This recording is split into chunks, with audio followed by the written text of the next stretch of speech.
Une conférence s'est tenue à l'église de Jésus-Christ des Saints des Derniers Jours de Yangon Nord pour partager des témoignages édifiants dans le cadre de rassemblements spirituels. Les motocyclistes de Cocody confrontés à la sécurité routière, un défi constant pour les autorités et les usagers. Le sélectionneur des éléphants de Côte d'Ivoire, Faye Emers, tient une conférence de presse avant le match qui oppose la Côte d'Ivoire à la Gambie. Une rencontre décisive dans les éliminatoires du Mondial 2026. L'église de Jésus-Christ des Saints des Derniers Jours de Yangon Nord a tenu dimanche 23 mars sa toute première conférence semestrielle de l'année 2025. Placée sous le thème « Penser de manière céleste », cette rencontre à forte dimension spirituelle a réuni environ 3000 fidèles au siège de l'église. Nous devons, en toute chose, mettre Dieu au devant des choses. Mettre la priorité sur Dieu dans toutes nos actions. Que ce soit à l'église, que ce soit en famille, que ce soit au travail. On va penser d'abord qu'est-ce que Jésus-Christ il ferait si lui-même il était là. Marquée par des prédications et des prières, cette conférence a permis aux missionnaires de partager leurs témoignages avec l'Assemblée.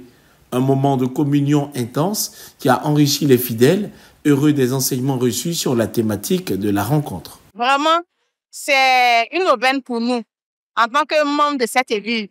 Nous invitons beaucoup nos amis, nos proches, nos camarades pour venir assister. Exactement, c'est très important parce qu'aujourd'hui, non seulement nous avons été édifiés, mais nous avons aussi compris réellement, nous devons pouvoir nous amener de courage, nous devons pouvoir nous amener de foi et aussi d'obéissance à Jésus-Christ. Et c'est ce qui va nous aider à aller de l'avant. Fondée en 1830 et ayant son siège mondial à Salt Lake City, aux États-Unis, l'Église de Jésus-Christ des Saints des Derniers Jours prône une doctrine centrée sur la famille. Elle compte aujourd'hui plus de 70 000 fidèles en Côte d'Ivoire et près de 17 millions de membres à travers le monde. Se mettre à la disposition de sa communauté pour aider les autres, c'est le vœu cher de Fanta, étudiante à l'université Félix Houphouët-Boigny. Aujourd'hui, Fanta, la vingtaine, a porté le costume de bénévole pendant cette période de pénitence. Elle est à la tâche pour satisfaire les fidèles musulmans et chrétiens. En voyant, surtout la première motivation, c'est le sourire qui est sur le visage de nos bénéficiaires. Le fait de savoir que c'est des personnes qui sont peut-être dans l'indisponibilité de pouvoir rendre plein jeune. Comme Fanta, Alima est aux petits soins pour la réussite du partage du jour. Et à quelques minutes de l'appel du muezzin, tout est presque prêt. Niveau, ça se passe très bien. Je dirais que nous sommes déjà prêts. C'est les dernières marmites qui sont déjà au feu. Le thé est déjà prêt pour être distribué. Il est 18h25 quand la voix du muezzin se fait entendre. Les passants et les automobilistes, musulmans ou chrétiens, sont servis.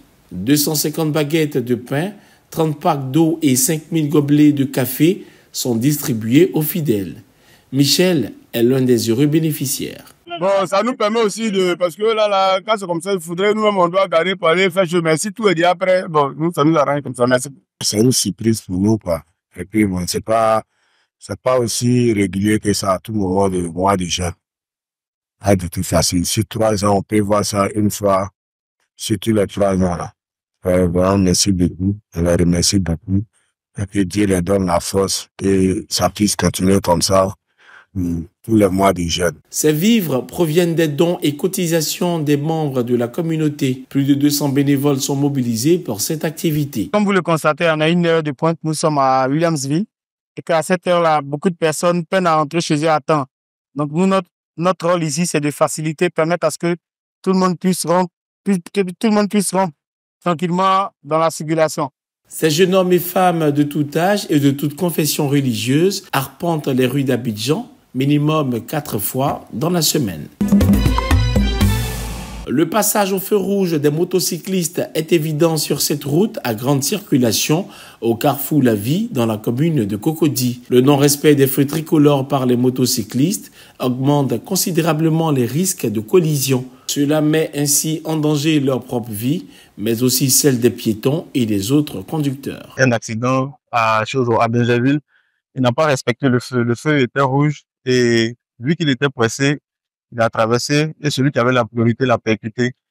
Donc, c'est à ce genre de danger qui s'expose. Le non-respect des feux par les motocyclistes reflète parfois un manque de discipline et de respect des règles de circulation. Certains agissent par impatience, d'autres par habitude, pensant qu'ils peuvent passer sans conséquence, ce qui crée parfois des désordres dans la circulation. Je pense que concernant ces motocyclistes, ils craignent un peu la zizanie. Ça cause pas mal d'embouteillages et ça crée aussi assez d'accidents. D'autres sans casque, roulant à vive allure, se faufilent entre les véhicules. Pour Gildas, un renforcement des contrôles et des sanctions plus strictes pourrait contribuer à réduire ce phénomène. Je voudrais que l'État régularise, je peux dire, ait la main sur eux. Ils pourraient avoir à chaque carrefour ou à chaque boulevard des policiers pour pouvoir les inspecter, pour voir s'ils ont les pièces vraiment. Plusieurs actions sont menées par le gouvernement pour sensibiliser les usagers à l'incivisme routier, comme la Semaine nationale de la sécurité routière. Cependant, une prise de conscience collective est nécessaire pour enrayer ce phénomène. La conférence de presse du sélectionneur ivoirien Emerse Faé en vue du match Côte d'Ivoire-Gambie s'inscrit dans le cadre de la 6e journée des éliminatoires de la Coupe du Monde 2026 qui se déroulera aux États-Unis.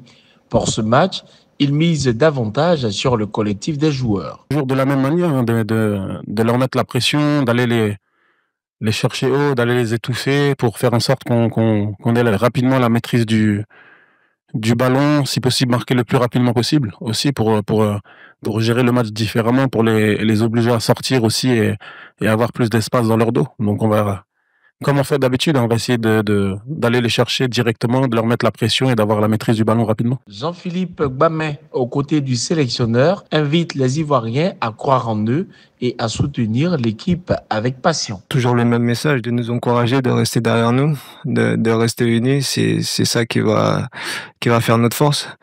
Et nous, sur le terrain, on se donnera les moyens à 100% pour amener un bon résultat ici à la maison. Ensemble, les éléphants de Côte d'Ivoire espèrent créer une synergie qui propulsera le pays vers la victoire. C'est tout pour ce 7 minutes. Merci de l'avoir suivi. Restez sur cette info. Les programmes se poursuivent.